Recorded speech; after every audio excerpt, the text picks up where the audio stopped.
আজকে আলোচনা আমি যে কি কথা বলতে চাই বলো কারণ বলো কারণ হলো আমরা ৯ নং করারদুনিয়া ইউনিয়নের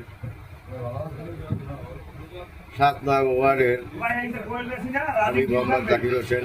আপনারা আমাকে সবাই চেনেন। আমি মৎস্যজীবী দলের আহ্বায়ক। আমি ৯ নং করারদুনিয়া ইউনিয়নকে এবং গরিব দুঃখী মানুষকে যারা অনেক দীর্ঘদিন যারা মাছটা ধরেছেন, যারা কখনো কিছু পান নাই, তারা বিএনপিকে ভালোবাসতেন বিদায়, কিন্তু যাদের ওই মৎস্যজীবী দলের যাদের কাঠ না লাগবে তারা কিন্তু জোর করবে, যাদের না লাগবে তাদের দিতেন। কিন্তু যারা অরিজিনালি যেটা পাবেন টাকার কাঠগুলা টাকার বিনিময় দিত, একটা কাঠে ৪,০০০, ৫,০০০, ৬,০০০ টাকা নিত। কিন্তু তাদের গরিব দুঃখী মানুষের যারা কাঠটি পাওয়ার কথা ছিল তারা কিন্তু কাঠটি পেত না। পাইতো কারা? আওয়ামী লীগের দোসর যারা, তারাই ওই কাঠগুলা নিয়েছে এবং গরিব দুঃখী মানুষের চালগুলা তারা কিন্তু এই ১৭ বছর তারা খেয়েছে।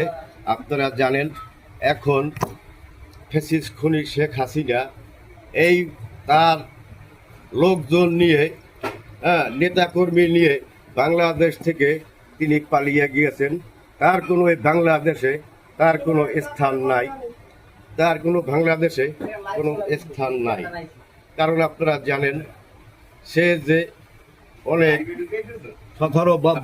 দীর্ঘ ১৭ বছরে সে খুন, গুম, ডাকাতি, সন্ত্রাসী সে অনেক কিছু করেছেন এবং তার বিনিময়ে আল্লাহ পাক তিনি বলেছেন যে তোমরা ধৈর্য ধরো, এর ফলাফল ইনশাআল্লাহ একদিন হবে।